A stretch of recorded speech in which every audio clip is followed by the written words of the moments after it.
So finally we are at Nagoa beach. जो पहले था वो एक स्ट्रेच था, वहाँ से डायरेक्ट आए हैं नागवा बीच। तो I show you the view around. तो आपका अगर जैसे गुजरात का सीन बना हुआ है, अगर आप गुजरात ट्रैवल कर रहे हैं तो दीव ज़रूर जाएं। यहाँ पर इतना आपको अच्छे अच्छे बीचेस मिलेंगे। और सबसे ज़्यादा जो सवाल पूछा जाता है कि क्लीन बीचेस नहीं है इंडिया में। तो अगर आप ऐसी जगह जाते हैं जो अंडर रेटेड होती है, वहाँ पर आपको बीचेस भी क्लीन मिलते हैं। लोग पूछ रहे थे मुझसे कि दीव आखिर है कहाँ। तो ये एक आइलैंड है which is slightly off the coast of Kathiawar near the port of Veraval in Gujarat. Around 21 kilometre की लेंथ है and it's about at distance of about 768 kilometre from Daman, the capital of newly formed union territory of Dadra, जिसे दमन दीव भी बोलते हैं। तो आपको समझ में आ गया होगा। एंड ये जगह काफ़ी पीसफुल है, काफ़ी कम लोग यहाँ रहते हैं और ज़्यादा क्राउडेड नहीं है। अभी आपको क्राउड दिख रहा होगा लेकिन बहुत कम लोग थे और बहुत पीसफुल जगह है। तो ऐसी जगह जब आप जाते हैं फैमिली के साथ तो आपको बहुत अच्छा लगता है। और देखिए फिर आरू को हमने जो टॉय दिलाया था उसमें वो मिट्टी भर रहा है, छोटे बच्चों को बहुत अच्छा लगता है। और मैंने फिर वहाँ पर अपना एक्सरसाइज शुरू कर दी, क्योंकि आपको पता ही है पुशअप्स और रनिंग ये दो चीज़ें जो आप कहीं पे भी कर सकते हो, आपको इसके लिए जिम नहीं चाहिए। तो अपना रनिंग में कर रहा था, तो ईशू ने काफ़ी रिकॉर्ड करी मेरी, वो थक रहा था तो ज़्यादा मैंने शूट नहीं किया है।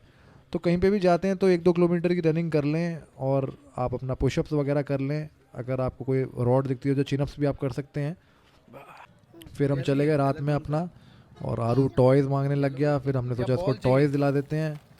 तो अभी इसके बीच के जो टॉयज़ हैं फिर दोबारा दिलाने पड़े। दीव में एक नेवी शिप है, वो आज आप लोगों को मैं दिखाता हूँ। फाइटर शिप वो दिखाता हूँ आपको, उसका टूर कराता हूँ। तो ये कोई नॉर्मल शिप नहीं है, ये भारतीय नौसेना का जहाज़ है खुखरी। भारतीय नौसेना का एक युद्धपोत, एक फाइटर शिप। तो 1971 में जब पाकिस्तान और भारत का युद्ध हुआ था, तो 9/12/1971 9/12/1971 को जो पाकिस्तानी पनडुब्बी थी उसके द्वारा दागे गए 3 टॉर्पीडो का शिकार हो गई। और जो ये दिव का जो तट है से 40 समुद्री मील दूर जाके ये डूब गई, और अपने 18 अधिकारियों को लेके और 176 नाविकों के दल को अपने साथ लेके डूब गई। तो बहुत ही, तो यहाँ पर जो अधिकारी थे वो हमारे गांव से ही थे, जाट थे, यूपी के ही। तो इनकी भी कुछ कॉन्वर्सेशन हुई, काफ़ी बढ़िया लगा। और ये आपको जो ये पूरा जहाज़ है, हमें मूवीज़ हम देखते हैं तो हमें कैसा फैसिनेटिंग लगता है कि इतना बड़ा शिप है, कितना मज़ा आता होगा। लेकिन मैं आपको सच बताऊं, मेरे को बड़ा दुख हुआ कि जो हमारे रियल हीरोज़ हैं हम उनकी इतनी वैल्यू नहीं करते, ना हम उनके बारे में पढ़ते हैं, जो आजकल की जनरेशन है, और ज़्यादा ध्यान नहीं देते। लेकिन आप ये देखिए कि जो आज आप घरों में आराम से बैठे हैं उसके पीछे कितना ज़्यादा संघर्ष है, कितने लोगों ने अपनी जान दी है जो हम ठीक से खाना खा पाते हैं। अपना हमारा देश है, हम एक आज़ाद देश में पैदा हुए, कोई रूलर्स नहीं है हमारे ऊपर। तो बहुत सारी चीज़ें ऐसी हैं जो हमने देखी नहीं, ना जिनके बारे में हमें पता है। तो पढ़ेंगे तो आपका ज्ञान बढ़ेगा, और नई नई जगह जाके चीज़ों के बारे में रिसर्च करेंगे, पूछेंगे तो आपको पता लगेगा। तो जितने भी लोग सेलर्स बनना चाहते हैं, शिप पे रहना चाहते हैं, बहुत अच्छी बात है। मुझे बड़ी खुशी होती है जब आप अपने देश के लिए कुछ करना चाहते हैं। तो मैं उनके लिए ये ख़ास तौर से वीडियो है कि इतना आसान नहीं है। मैं जब शिप पे था तो मैंने ये देखा कि शिप पर रहना कितना ज़्यादा टफ है। तो गाइस शिप में यार अंदर क्या फील आती है ना। मैं तो फर्स्ट टाइम एक फाइटर शिप में आया हूँ। तो आपको सच बताऊं, मैं खुद मैकेनिकल इंजीनियर हूं, तो मुझे ये सारी चीज़ें ना बड़ी अच्छी लगती हैं। जिस टाइप की इंजीनियरिंग है इसके अंदर, और इतने कम स्पेस में इतना ज़्यादा जो स्पेस निकाला हुआ है, वो मतलब बहुत ज़्यादा मुझे एक्साइट करता है। लेकिन जो लोग जॉब करना चाहते हैं यहाँ परमानेंट रहना, एसी देखिए आप चल रहा था क्योंकि वहाँ पर गर्मी थी उस टाइम पर, ऊपर जाने का भी है, और यहाँ से आप ऊपर भी जा सकते हो, लेकिन एंट्री यहाँ से बंद कर रखी थी बिकॉज ऑफ सिक्योरिटी रीजंस। क्योंकि ऐसे मैं रिकॉर्ड करके सब डालूंगा तो चीज़ें बाहर भी जा सकती हैं।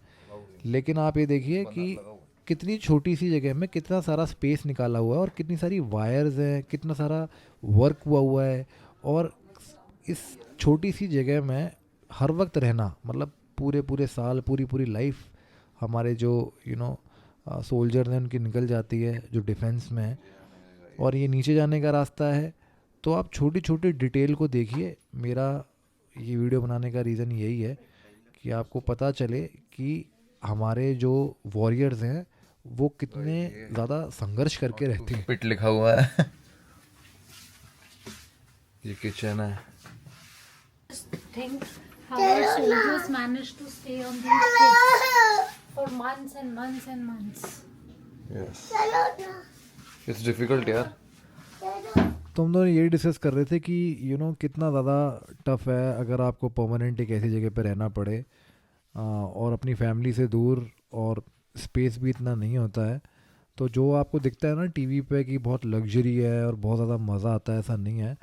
मेरे को वैसे ये एक बार देखने में तो बहुत अच्छा लग रहा है, लेकिन परमानेंटली रहना पड़ जाए तो ये बहुत मुश्किल है यार। Every time it's not fun, और जंग हो जाए तो फिर तो भाई बहुत ही मुश्किल है।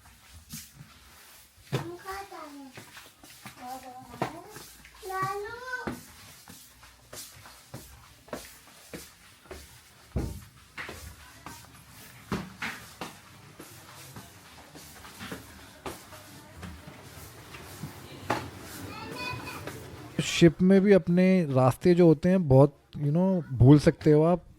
तो जब शिप में घूमने जा रहे हो तो फैमिली के साथ रहो। तो अभी तो बस हम एक जो ऊपर वाला जो पार्ट है हमने वही एक्सप्लोर किया था। इसके ऊपर भी सीढ़ियाँ जाती हैं और ऊपर आप जाओगे तो और चीज़ें आप देखोगे।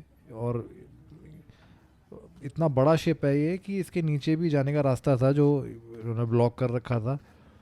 तो आपको एक पूरा दिन चाहिए पूरा एक्सप्लोर करने के लिए और समझने के लिए कि चीज़ें कैसे काम करती होंगी।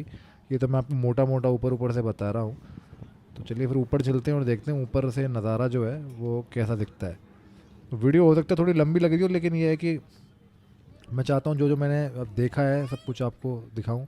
तो यहाँ पर हेलीकॉप्टर लैंड करता है और ये जो है ये निशाना लगाने के लिए यहाँ से जो मिसाइल्स होती हैं वो फायर होती हैं। तो आप देखो कि कितना हमारे जो इंजीनियर्स, हमारी आर्मी, सब लोग कितना मेहनत करते हैं यार किसी भी चीज़ को बनाने के लिए। और लाइफ इट्स नॉट इजी। तो अब यहाँ से भी ऊपर चलेंगे तो जो शिप का जो मेन डेक होता है जहाँ से मतलब शिप चलाते हैं, तो वहाँ वाले हिस्से में हम जा रहे हैं।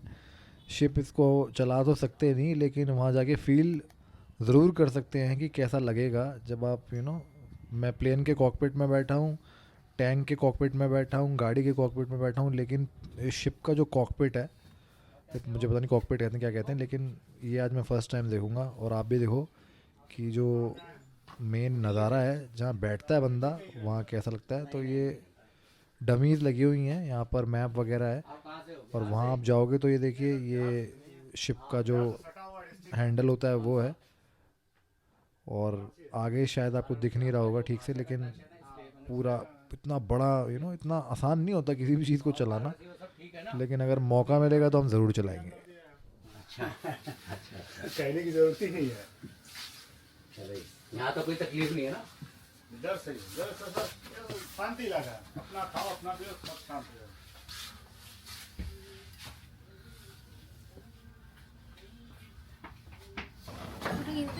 जाने देते वहाँ पे।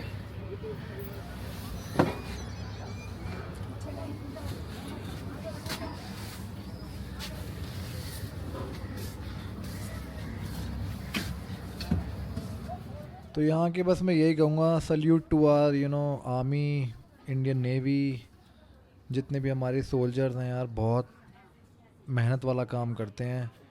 तो अब जाने का वक्त आ गया है, अब हम बाय बाय कहेंगे खुखरी शिप को अपने। बहुत अच्छा लगा यहाँ आके, और नेक्स्ट डेस्टिनेशन पे जाएंगे। तो जो अगली वीडियो तक बने रहिए, मैं आपसे फिल्म लूँगा नई वीडियो में। तब तक के लिए stay fit, stay stylish, stay